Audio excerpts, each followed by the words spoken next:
Welcome everybody to the Giver Method channel. My name is Jake and I'm so glad you're able to join me. Today we're going to be talking about how you can turn your anxieties into action and truly unlock your growth. I call it the fear to freedom pipeline. Now this is going to focus on how your biggest anxieties are actually pointing you directly toward the most important growth opportunities that are waiting for you.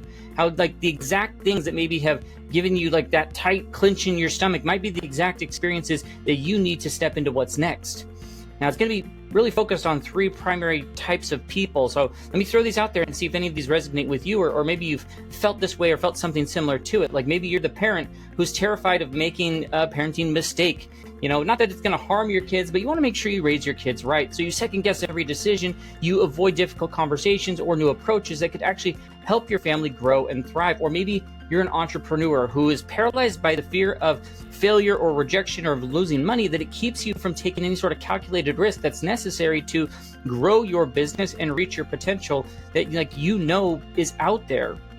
Or maybe you're an employee who's grinding away at work, who avoids speaking up in meetings or applying for promotions or pushing for the challenging projects because you're afraid of being judged or failing publicly or being exposed as inadequate in front of your colleagues.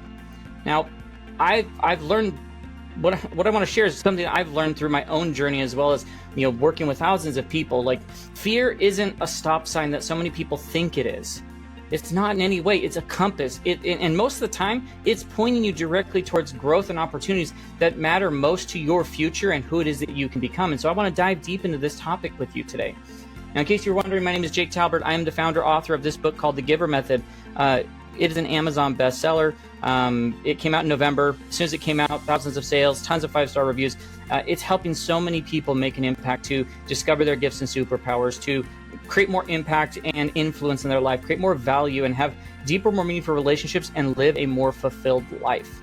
It's absolutely amazing what it's doing. Everything we're going to cover today is grounded in what's inside of the Giver Method. So I highly recommend you grab yourself a copy. I'll put a link down in the description where you can go get it on Amazon and start to take advantage of the details, the worksheets, and all the things that are inside of it. So I'll put that down in the description. I'll also put where you can find us on other social media, Facebook, TikTok, Instagram, those places, or thegivermethod.com, where people can see like how we can work together, speaking opportunities, and other free resources that we have. So go check those things out, but definitely get yourself a copy of the book. It's the best $10 you could invest in yourself. Now, I know what this is like, this anxieties and fears and everything, because I've lived with the exact same struggle. And I want to tell you a little bit about it. Like 10 years ago, I hit the season of life where like fear started to show up in every part of my life, not just in business, but in my parenting and in my marriage and in the ways I saw myself as an individual and as a leader. As a dad, I was terrified of getting it wrong. I'd avoid those hard conversations with my kids, the ones that really mattered, because I didn't want to say the wrong thing or make it worse or anything. As a husband, I held back from sharing like what I felt. Like I wasn't sharing emotions or anything because I didn't want to rock the boat or be misunderstood, and even as I showed up, like this shows up even as being an entrepreneur. Like I know I've kept putting off like next big moves or launching a thing or asking for collaboration, owning my voice because, being afraid that I wasn't ready. But what I started to notice, the fear wasn't random. It actually showed up when something important was at stake, something that, had the potential to stretch me into a better version of who I was trying to become. And I realized I was treating fear like a red light when it's actually the signal that says like, hey, this might be worth leaning into a little bit more. So like I stopped bulldozing it. I stopped like running from it, and I started just taking small and honest steps towards it, like initiating one real conversation, showing up more vulnerable in my marriage, making one bold move at a time for my business. Nothing huge, just being consistent. And every time that I did that, here's what I found. I found two important things. One, I could handle more than I actually thought I could. And two, the fear was rarely about the failure. It was about how much like the moment mattered to me. And that shift in how I looked at it, like that changed things for me. I stopped waiting for the fear to leave, and I started like learning to walk with it, leaning into it. Not because I became fearless, because I'm not. And the fear's not gone, anxiety is not gone, trust me. But because I realized like I was, fear was trying to lead me back to areas of my life that I cared the most about. And so I used it as fuel, as a part of what I wanted to do.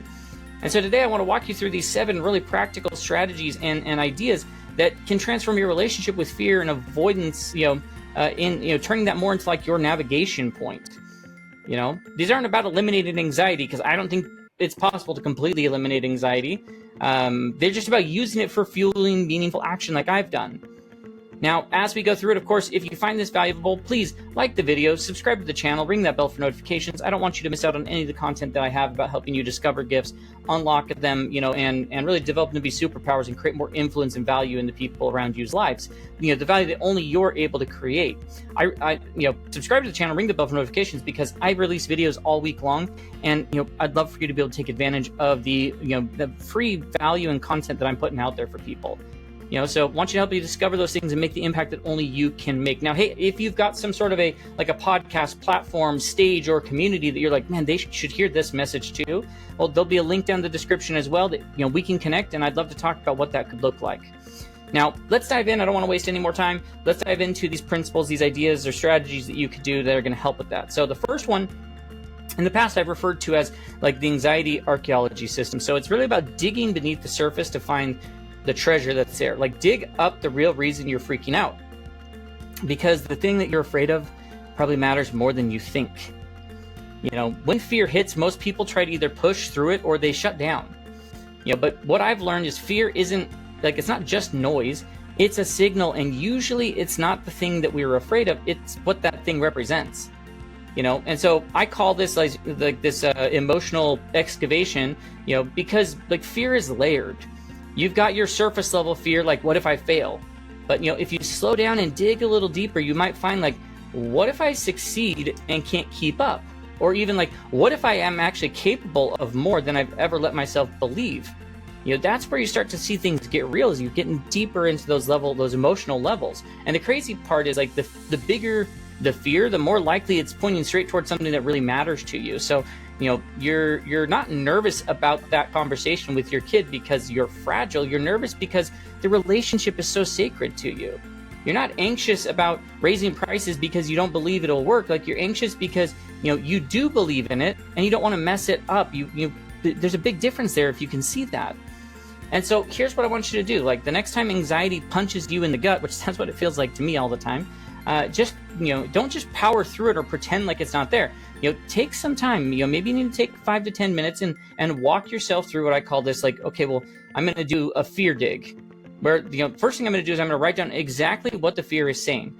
Don't clean it up in any way. Don't honestly, just let it be messy and let it be honest. Write out whatever it is, and then ask yourself. Step 2 is asking yourself, okay, well, what's underneath that? And then step 3 is asking until you hit something that connects with value, something that actually matters. So I've got an example I wrote out here. So let's say that you're scared of raising your prices in business. That may or may not be applicable to you, but use as an example. That first layer is my clients might leave. Okay. Well, under that is well, I would lose income. Well, under that is, well, maybe my work isn't worth it. And if you keep going, I care deeply about delivering real value. Boom, right there. That's it. That's the fear. It's protecting something sacred to you, the desire to serve people well, to create a world-class experience for people.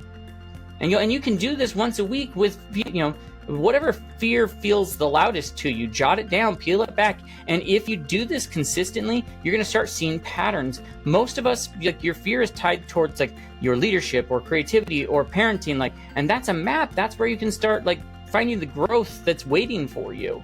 And then you could use a bunch of these other techniques that we're going to talk about once you've discovered whatever that thing is. When you get good at this, fear stops being something that you dodge. It starts to be something that you decode. You can stop letting it make decisions. Don't let the fear make the decision for you, right?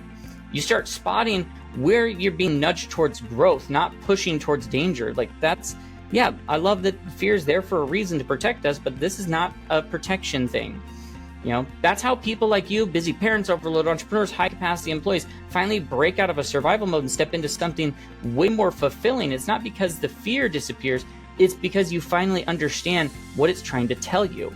And then that leads us perfectly into the second idea, the second strategy, which is this energy translation technique. So how to transform anxiety into excitement without fighting the feeling. Let's flip it, How am I turning that, I'm freaking out, into maybe this matters and I'm ready, in changing and shifting that thought process. Because, when we talk about that rush that you feel before a big moment, whether it's that conversation you've been dreading, the pitch that could open new doors, or one of those parenting decisions that feels way above your pay grade, like your heart starts racing, your chest tightens, and your stomach, like it will flip like a roller coaster, and your brain goes into like this, oh no, panic mode, right?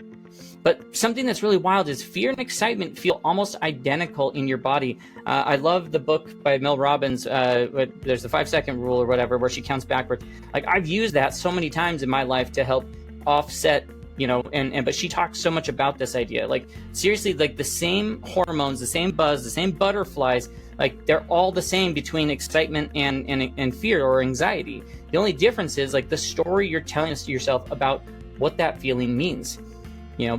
There's a bunch of research out there, like Harvard backs this up, of course, where people who told themselves like I'm excited instead of I'm nervous, before high stakes situations actually performed better. Not because they are eliminating that feeling, but because they work with it instead of against it. That's what this idea, this strategy or principle is all about. You don't have to kill the anxiety, you just have to flip its frame and how your brain is processing it. And so the next time your chest gets tight, your hands are getting clammy, like just pause and ask yourself, like, what if this feeling isn't fear? What if it's energy for something that matters? And then like you say it out loud, and yes, trust me, you say it out loud. You have to. It is what part of makes the difference. Like, hey, I'm excited about this because, and then finish the sentence with something that's true. Like, hey, I'm excited because this conversation could actually help my kid feel more understood. I'm excited because this pitch could actually get my message in front of the right people. I'm excited because this boundary I'm about to set might change how I show up in my own life. At first it might feel forced, and like that's okay. This isn't about faking any sort of positivity. It's about helping your brain tell like a different and more useful story in that situation. And trust me, that story makes all the difference. And then you can even make this even easier by writing down a few go-to excitement statements ahead of time for things that usually trigger you, and keep that list handy. Glance at it before that call, that meeting, that parenting moment. We're not trying to, erase nervous energy. Like I said, it doesn't go away. It's still going to be there. We're just, getting better, at, knowing what its job is actually there to do and using it in that way. And then you can practice this in smaller moments too, like take those low risk everyday situations, that way when the bigger things come along, your brain already knows the drill. It's already built the muscle for that. Once again, it's not about feeling better. It's about just showing up better. When you shift fear into this excitement, you keep your full brain online, your creativity, your memory, your ability to think clearly under pressure. And the more that you can do this, the more that those fear triggers turn into like growth cues.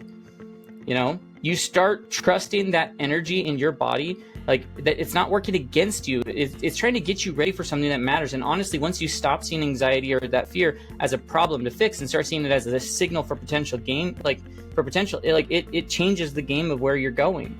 You're no longer avoiding pressure, you're using it. That's how you start using fear and turning it into momentum. And so the number 3 thing I hit on just a little bit there, which is going to be this, like the micro exposure progress. Build your risk tolerance through like these strategic small steps. But once again, start small and you win fast. You train your brain how to handle the hard stuff. Because if we're real, like one of the biggest mistakes people try doing, like to get over fear, is going way too big, way too fast. They go from 0 to like just go do it, and then like they wonder why it felt like a complete train wreck and why maybe it even pushed their nervous system into a different level of anxiety. The truth is your nervous system isn't built for massive leaps. It's built for progress in small, like believable steps. Think about it like this. Like, you wouldn't try to go deadlift 300 pounds if you've never lifted weights before. You'd start small, and get a little stronger rep by rep and slowly build your capacity. Well, fear, it's going to work the same way. Every time that you take a small step towards something that makes you nervous, you survive it, like you're teaching your brain like, hey, maybe this isn't dangerous. Maybe it's not as maybe I don't need to protect it as much as I thought. These small steps, like these are micro exposures. Like they aren't about being fearless by any means. Because like I said, I don't believe that happens. They're just about building the trust in yourself, trust that you can handle the feeling and that you can act even when there's nerves. You know, the fear doesn't get the final say in what's happening. So here's what I want you to do as a part of this. Like, first, name one fear that that's been holding you back. You know, and just once again, just one for now, and keep it simple. Maybe it's speaking up in meetings. Maybe it's setting boundaries at home. Maybe it's, you know, posting about your business online because you're afraid of being judged. Whatever it is, and then break that fear into like the tiniest possible action. Like, I want you to think ridiculously small. You know, if you're scared to speak up in meetings, don't start with a big idea. Start by nodding when somebody else says something that you agree with, or asking one clarifying question. If you're nervous about having a tough conversation with your teenager, don't just like start with a like sit down heart to heart. Like, just ask how their day was and give them your full attention. That's it. And then you write out this idea of a fear ladder, you know, where there's like 5 to 7 steps in the ladder that you gradually get to a little boulder. You know, for example, like if you're an entrepreneur afraid to sell, like your ladder could be something that looks like number 1, like, okay, well, I'm going to talk about my business with a friend. I'm going to post a quick behind the scenes story. You know, that 3rd step would be like share a result you helped someone get. And the 4th would be like make one offer to a person. And then, you know, the 5th would be like run a mini promo to my audience. Whatever, like these are just these little steps where I'm getting a little bit more and more. Stick with each step until it starts to feel less scary, and then move to the next one. That's as applicable in your day-to-day if you're an employee working for a large organization, or even if you're a parent. You know, 1 step per week is a solid pace. You know, you don't just dive in.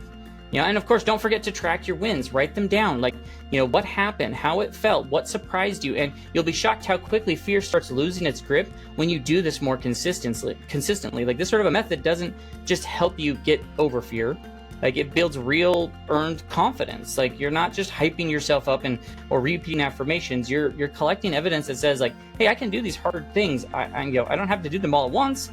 You know, and just that's the kind of trust that's going to stick with you. And once you start proving to yourself that, you know, you can take action even in small doses, bigger risks stop feeling like cliffs, and you'll start taking bigger action when you get to those steps. Fear loses the power when you stop giving it the control. Every small step you take, gosh, that's you taking it back, you know, under your control. Now, our 4th one is about this like value anchor navigation system. So what I want you to think about this is like use your deepest priorities as your North Star through uncertainty.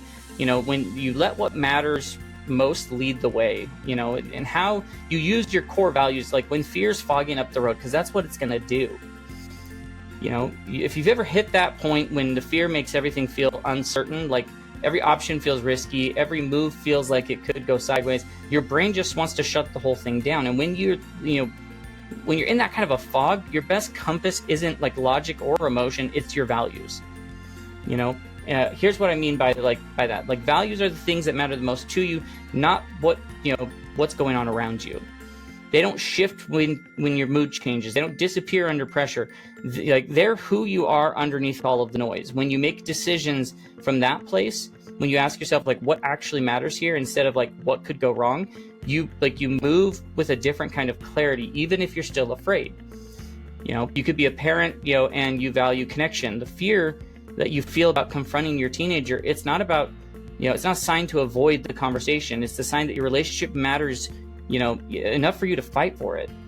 You know, if you're an entrepreneur and you value service, like fear of launching something new is going to feel like that anxiety, but it's just pointing you towards the very reason that you started the whole thing in the first place. When you let your values lead, you know, you don't have to wait for like fear to go away before making a move. You just move because you're way more clear about what it's worth to you. So start by getting clear.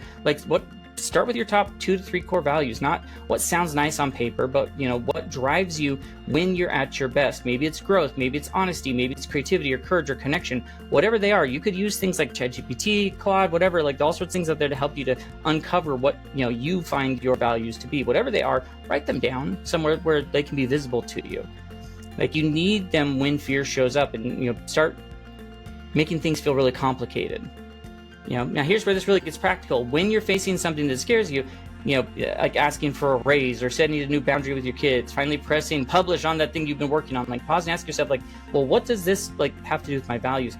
You know, how would someone whose values, you know, blank handle this? You know, just start to let your answers guide your next step, you know, and not let the anxiety do it. These are values prompts, you know, and you know, you can even prepare some of them beforehand. You can have some you've thought ahead, so you can be more intentional with them. Like before a tough parenting moment, it'd be like, well, what would love and growth do here? What does service look like in this moment? How can I bring authenticity into the room? Like that's what that should sound like.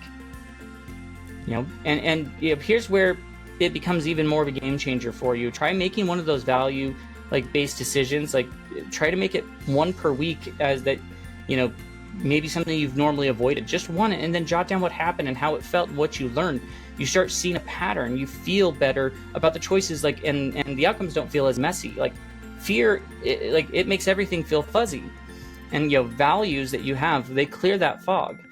They remind you of who you are and what matters most, even when you're anxious or unsure or in over your head. It isn't about pretending that you're fearless. It's about acting, and taking action anyways, because what you stand for. That's where peace comes from. That's where alignment lives. That's how you build a life that you're actually proud of and lives really fulfilling, not just surviving through what's happening around you. And then our fifth one is this intelligent risk assessment framework. So how you separate real risk from the imaginary disasters. Because like I said, fear is a real thing. And if it is trying to protect you, we want to know how to do that. We don't want to let the what ifs hijack us from our next step. And so we're going to separate real risk from the imaginary chaos that's out there. You know that moment when your brain really does start to spiral, the what if it fails? What if they judge me? What if everything falls apart and I lose it all and my dog leaves and, the internet finds out that I messed up and everyone laughs? I don't know. We've all been there, right? The truth is your brain isn't trying to ruin your life. It's protecting you, but it was designed for protecting you from saber-toothed tigers, not, awkward team meetings or launching your next big idea. So when you're facing something new or uncertain, your internal alarm, that system, it just flips into overdrive, and suddenly your fear isn't about discomfort. It's predicting the doom that's going to come. And here's what we forget. Just because your brain imagines something doesn't mean that it's likely going to happen. More often than not, it doesn't happen. Your nervous system isn't great about distinguishing between this could happen and this probably will happen. So if you don't slow things down and check your assumptions, your brain will convince you to stay stuck into just keeping it safe in what you're doing. So what I want you to do is the next time that you start, you're staring down a big decision or growth opportunity and your fear's kicking in, you're feeling that thing, don't try to talk yourself out of the nervous feeling. Instead, pull out a pen and a piece of paper and do some sort of do a reality check with yourself. So start by writing out what's the worst case scenario. Go ahead and name it. I will lose this client. They will think I'm not qualified. My teenager's going to explode and never speak to me again. Whatever your brain is throwing out, just you don't have to question what it's throwing out, just whatever it is. And then ask yourself, well, how likely is that to happen? What is the real evidence that I would use that could help play it out that way? If this did happen, could I handle it? And the spoiler is yes, you've handled way worse before. And then flip it, turn it around. So the second thing is then ask about the cost of doing nothing. What will I miss if I let fear make this decision for me? How will I feel 6 months from now if nothing changed? What kind of growth or impact am I giving up by staying stuck with where I am? And then finally you create a quick 3-column chart, where one side you're going to write worst case, middle you're going to do most likely outcome, and the third is what it costs to stay still. This one exercise, it can take you from I need to hide under my bed to okay, this is uncomfortable, but I can move forward. And then just start practicing this with one fear per week. It doesn't have to be huge. Maybe speaking up in a meeting. It might be raising, your rates. It could be setting boundaries with your kids. Whatever. One fear, one chart, one real decision based on facts, not the feelings. This is where freedom starts to come in, because when fear runs the show, your brain convinces you to play small and smart, and avoidance as a part of trying to be safe.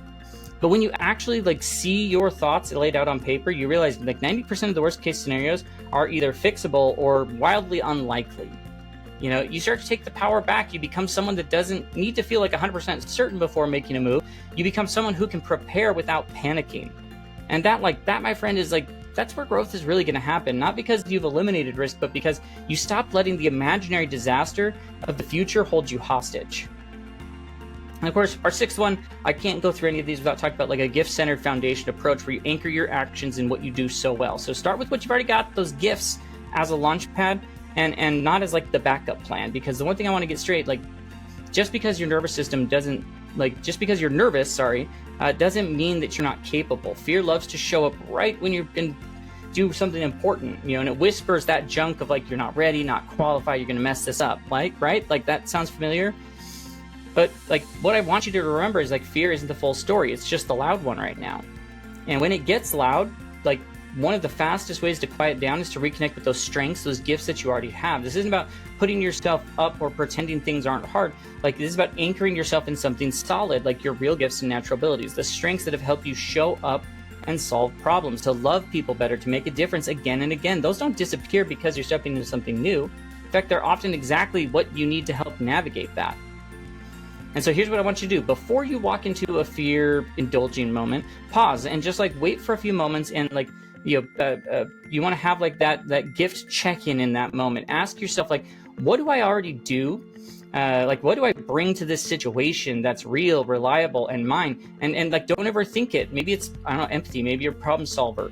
You know, your follow through, your humor, your ability to stay calm under pressure. Whatever comes to mind, like, claim it, use it, and say it out loud. Like, you know, I bring creative thinking. You know, I bring genuine care. I bring the ability to listen without judgment. Like, and then the key is, don't wait for your confidence to show up. Bring these gifts in first. Let the confidence build after, as you're showing up. Confidence comes because you start putting things into motion. That's what actually works for most people. And if you want to take it further, create a list of the top 3 strengths that you could pull from, you know, and repeat those scenarios as your strength anchors before any sort of a challenge. Like, you could just practice that, you know, as, let me use a parent. Like, I bring patience and insight and love, you know, or in business, like, I bring resourcefulness and clarity and heart of service, you know, strategic thinking, loyalty, adaptability, and then practice it like once a week.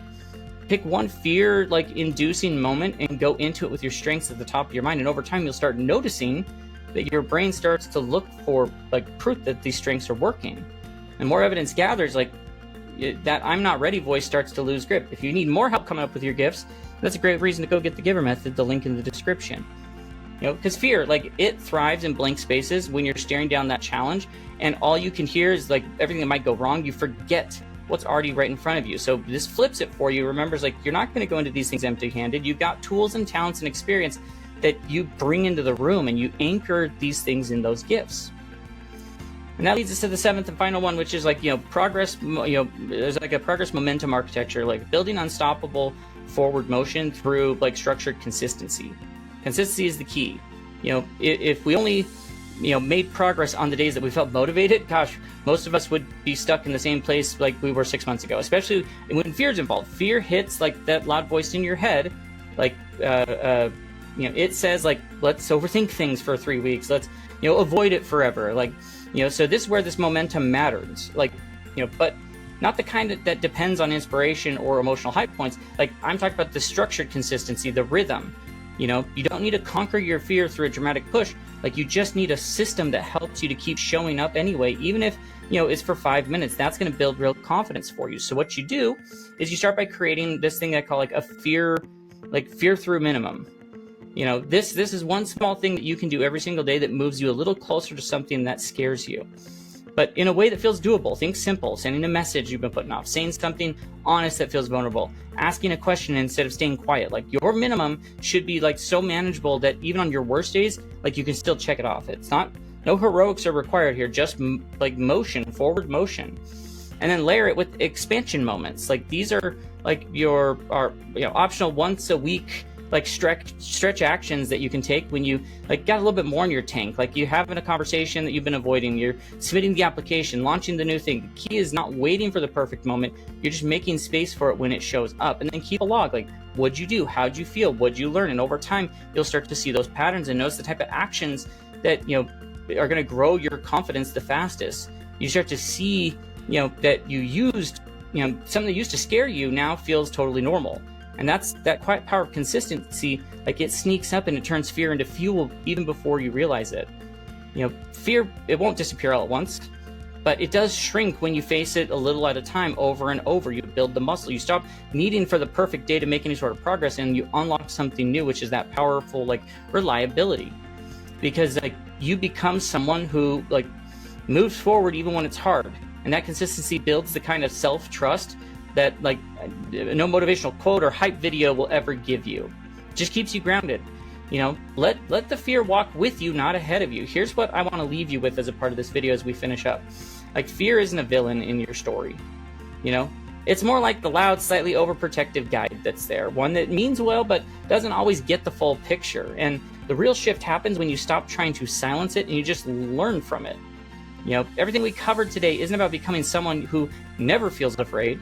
It's about becoming someone who knows what to do when fear shows up. Somebody who listens in, digs a little deeper and says, okay, what are you trying to show me right now? Because like when you start using anxiety and fear as information instead of evidence that you should back off, everything starts to change. You stop waiting for the fear to go away and you start moving with it. Step by step, even if they're small steps, you stop letting worst case scenarios decide for you. You start making decisions on the things that are actually rooted in what matters most. So whether parent that's been second guessing those tough conversations, the entrepreneur hesitating to take that next leap, you're the employee stuck in analysis mode, wondering if you're even allowed to want more than that. Like, don't feel like you don't have to feel fearless to make progress. Like, trust me, I said fear and anxiety, I don't feel like they go away.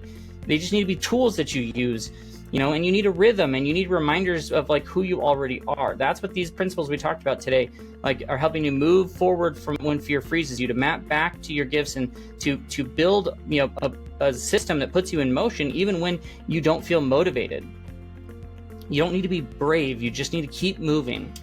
Now, if you want to dig deeper into all of these concepts, you know, then that's, like I said, this is everything we're talking about is grounded here in the GIVER method. This is where you want to go down, click the link, get yourself a copy. It's not fluff. It's filled with real frameworks, practical ways for you to reconnect with your gifts, build impact, and, you know, make fear feel a whole lot less loud.